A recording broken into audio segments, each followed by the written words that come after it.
Et bonjour à tous, bienvenue pour ce premier hebdo potager du printemps. Et la tradition, c'est de le commencer avec le semis de tomates. On va planter nos tomates d'ici 6 semaines, 8 semaines, et il est donc temps de commencer à les semer sous abri. On verra aussi le suivi des plants de patates douces, je vous parlerai de compost aussi. J'aime beaucoup cet amendement, l'utiliser au potager chaque début de printemps. Et pour finir, on fera le tour des cultures déjà en place au potager. Alors merci d'être au rendez-vous et en avant pour ce nouveau printemps 2021.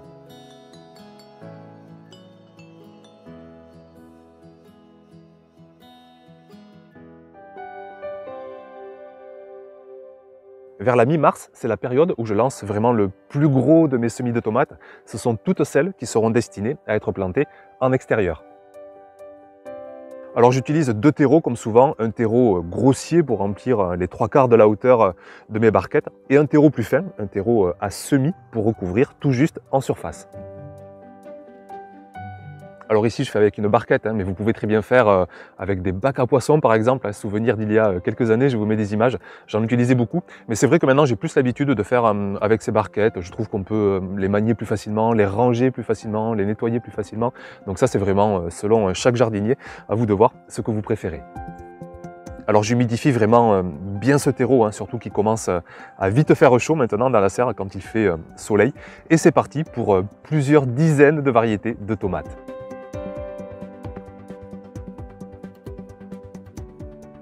Alors je vous fais l'impasse de vous présenter toutes ces variétés. Simplement par contre je vous dis pourquoi j'en fais autant. C'est vrai qu'on pourrait n'en semer qu'une. Simplement moi je fais du potager aussi pour ça, pour aller découvrir en fait chaque saison, découvrir des nouvelles saveurs, des nouvelles odeurs, des nouvelles couleurs. Et j'ai qu'une vie et il y a 10 000 variétés de tomates et j'ai envie vraiment chaque saison d'aller en découvrir de nouvelles. Donc sur les 40, 50 variétés de tomates que je vais faire, il y en a au moins la moitié que je vais découvrir cette année, puis ce sera bien sûr l'occasion de partager ces découvertes avec vous. Je vais planter une cinquantaine de plants au moins au potager. Alors là aussi on pourrait se dire que ça fait beaucoup, mais en fait ce sont quand même des variétés non F1, des variétés anciennes qui ne sont pas non plus hyper productives, et je peux vous dire que chaque saison, entre notre propre consommation à tous les quatre, plus quelques dons à la famille, aux voisins, aux amis, je peux vous garantir que chaque saison on ne jette absolument rien. Une fois les graines en place, on recouvre d'une petite couche de terreau à semis, on va compacter légèrement, on arrose ensuite délicatement pour ne pas déranger ces petites graines. Et puis voilà, le tour est joué pour cette première fournée. Alors toujours les mêmes conditions de réussite pour le semis, une température moyenne autour des 20 degrés, une humidité constante du terreau, une lumière maximum sitôt que les graines ont germé. Et là dans la serre bien sûr c'est idéal, et avec ces conditions idéales tout va bien se passer. Vous le voyez à l'image avec des semis que j'ai fait précocement cette saison. On a des jolis plants bien trapus, bien costauds. On va les repiquer en godets individuels 20-25 jours après le semis. On va ensuite planter nos plants 6 à 8 semaines après le semis. On verra ça bien sûr ensemble d'ici 1 mois et demi à 2 mois. Là j'attaque une deuxième fournée, une deuxième barquette avec encore une bonne quinzaine de variétés. Et je vous laisse, voilà, je vous laisse l'image en fait en conditions réelles, sans trop de commentaires pendant une petite minute.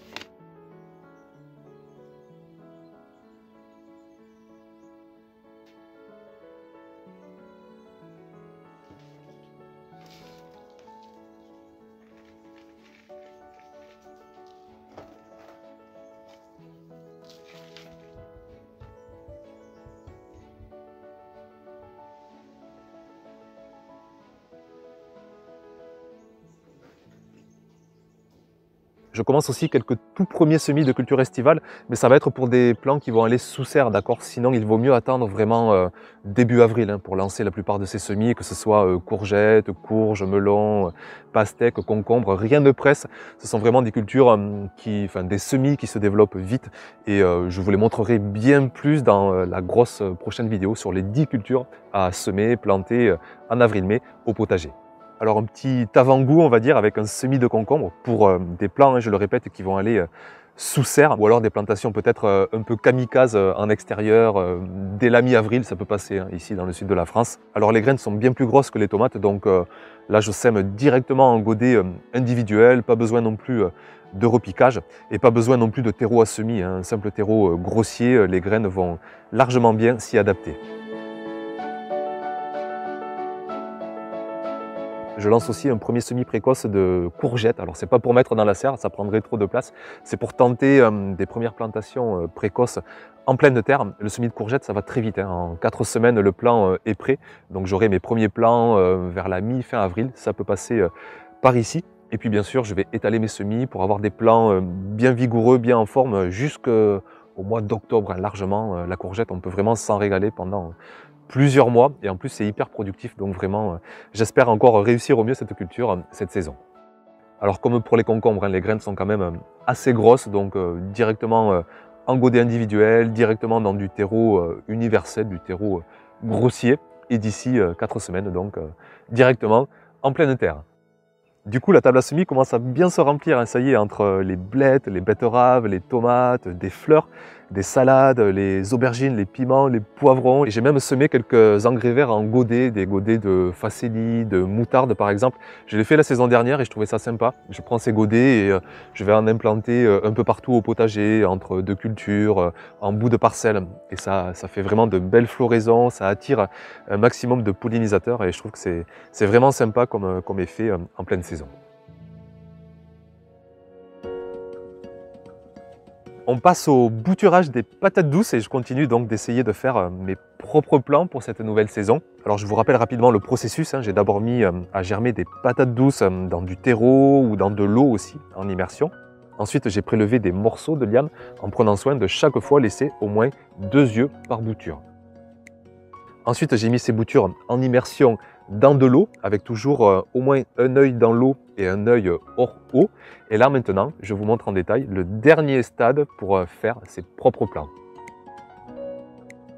Alors vous voyez bien à l'image hein, ces boutures qui maintenant ont fait des belles racines et on voit qu'elles partent vraiment surtout au niveau des yeux. C'est pour ça que j'insiste qu'il faut vraiment garder au moins 2 yeux pour chaque bouture. Et là maintenant que ces boutures sont bien racinées, qu'elles ont des belles racines, eh bien je vais tout simplement les mettre dans des godets individuels avec les racines sous terre et toujours au moins un œil voire 2 yeux en aérien parce que c'est de là que vont partir les nouvelles lianes que vont se développer les futurs plants de patates douces.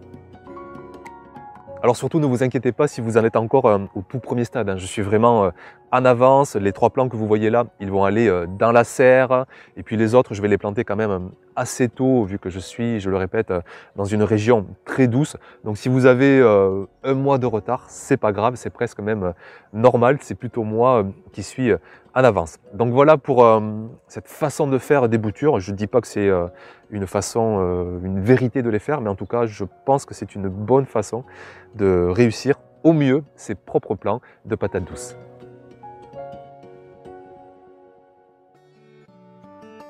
Chaque début de saison, j'ai la chance d'avoir plusieurs dizaines de kilos de compost maison. En fait, on recycle absolument tous nos déchets ménagers, nos déchets de cuisine essentiellement. Et je peux vous dire que ça fait vraiment des sacs et des sacs de poubelles économisés en fait, qu'on revalorise directement sur place. Et là, par exemple, j'emmène juste quelques coquilles épluchures. Et comme à chaque fois, j'équilibre avec des matières plus sèches, plus carbonées pour être dans un bon rapport d'humidité et de matière sèche. Et au final, en plusieurs mois, on obtient vraiment un beau tas de compost Et là, on va justement en détail dans mon composteur. Et vous voyez à droite un tas encore tout frais, tout grossier qui me servira quasiment pour la saison prochaine. Et à gauche, je vais vous montrer plus en détail le tas qui, lui, a presque 1 an d'ancienneté, pas tout à fait. Je crois que ça doit être 8-9 mois environ maintenant. Et ce tas, je vais l'utiliser entièrement ce début de saison. Alors moi je suis toujours comme un gamin en fait, avec ces tas de compost, de le prendre dans la main, vraiment, en fait j'ai toutes mes réponses, je sens vraiment que c'est de l'or pour le potager. Alors vous voyez qu'il est quand même encore un peu grossier, notamment les matières sèches que je mets, ce sont vraiment des matières très carbonées, je mets parfois des morceaux de bois et ça met vraiment presque des années à se décomposer, donc il n'est pas non plus totalement décomposé, mais pour moi, ce n'est pas très grave, au contraire même, ça va nourrir au moins tous mes organismes dans mon sol, notamment les champignons. Et puis si vraiment on veut un compost très fin, eh ben, là je vous le montre pour exemple, on peut prendre simplement un tamis, un petit coup de passage au tamis et on obtient vraiment là un compost très fin, très mûr. Mais moi je vais l'utiliser tel quel, compost à la fois mûr, compost à la fois grossier. Alors par contre, quand on a des matières grossières, on peut générer un peu une fin d'azote pour notre sol. Sitôt qu'on apporte des matières grossières, le sol va devoir puiser un peu d'énergie. Mais là aussi, ça ne me porte pas trop de soucis, je vais être vigilant. Au pire, je comblerai, j'équilibrerai avec des matières très azotées, de la tonte de pelouse, ma propre urine aussi peut très bien faire l'affaire. Donc là j'y vais, j'embarque tout ça, une brouette entière, je pense qu'il y a 40, 50, 60 kilos de compost et je vais mettre ça sur une parcelle qui va être destinée à des cultures estivales, des cultures gourmandes. Donc j'y vais presque sans limite, j'y vais à gogo et on regarde ça ensemble.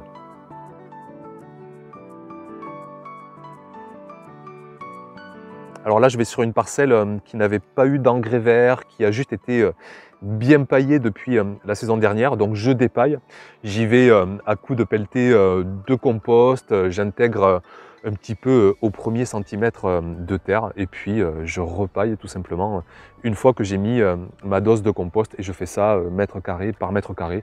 Et franchement, en 20 minutes à peu près, j'ai fait toute ma parcelle.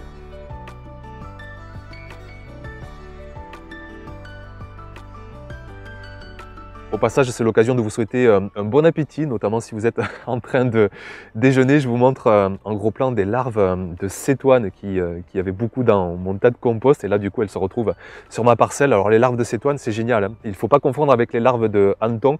Mais là, elles ont des petites têtes et des grosses fesses. Donc, c'est vraiment des larves de cétoine. Alors que les larves de hanneton, elles ont des grosses têtes et des petites fesses. Donc là, c'est des larves de cétoine. C'est génial. Ce sont des auxiliaires. Alors, on pourrait trouver ça dégoûtant, mais moi, dans le fait de jardiner sur sol vivant, de jardiner avec la vie du sol, je suis ravi en fait. C'est comme les vers de terre, j'adore voir ces macro-organismes. Et ces larves de cétoine, ce sont des véritables décomposeurs. Ça va manger en fait la matière organique, ça va la décomposer, ça va la minéraliser. Et ça va rendre les minéraux disponibles pour nos futurs plants de légumes. Donc c'est génial. Alors par contre, on ne va pas les croquer, on n'est pas non plus à Koh Lanta, on est des simples jardiniers. On va se contenter de les observer et de se régaler, les voir, nous aider à développer la fertilité dans nos potagers.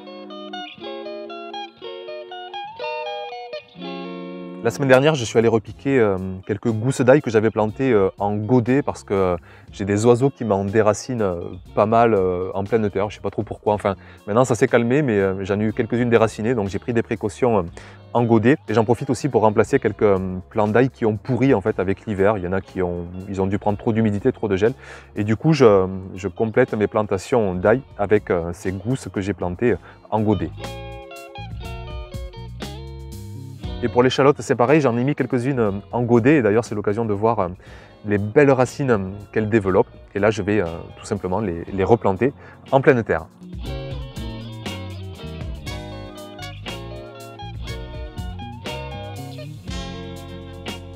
J'en profite pour vous montrer l'avancement sur quelques cultures et la différence de précocité entre les plantations d'automne et les plantations de printemps. Par exemple, avec la fève, vous voyez les fèves d'automne qui sont déjà en fleurs en fait, et les plantations de printemps qui sont à peine à 10-20 cm. Pareil pour les petits pois mange-tout. Les petits pois mange-tout d'automne sont déjà bien en fleurs et ceux de printemps sont tout juste développés. Pareil pour l'oignon qui est déjà bien développé pour celui d'automne, alors que celui de début mars, là, de printemps, est à peine germé. Pareil pour l'ail aussi, qui est à peine germé pour celui de printemps. Et celui d'automne est déjà bien avancé. C'est l'avantage des régions douces, hein, c'est qu'on peut commencer en automne, prendre presque un mois d'avance. Et au contraire, vous, dans les régions, pour certains en tout cas, dans les régions les plus froides, vous allez à peine commencer maintenant en fait, hein, à semer, à planter. C'est comme ça, c'est les joies de notre pays, la disparité selon les régions. Et à chaque jardinier vraiment de s'adapter à son climat. Voilà pour cet hebdo potager, je fais une pause de 15 jours, le temps que les cultures précoces se développent bien, le temps que les cultures estivales tapent du pied pour être semées. On verra tout ça dans une grosse vidéo dans 15 jours, donc sur les 10 cultures à implanter au potager en avril-mai, les courgettes, les concombres, les poivrons, les melons, les pastèques, les tomates à planter cette fois. Ça va vraiment être la folie en fait, ça va être la pleine saison, ça va être ouais, beaucoup d'actualité et j'ai déjà hâte de vous retrouver. Merci beaucoup pour votre fidélité, plus que ça encore même, pour votre, je sais pas, pour votre bienveillance, pour tout ce qui se dégage, je le sens derrière l'écran, je sens vous sourire et voilà, moi ça me donne aussi le sourire. Merci encore à vous tous et puis à très vite donc pour une prochaine vidéo. Ciao ciao!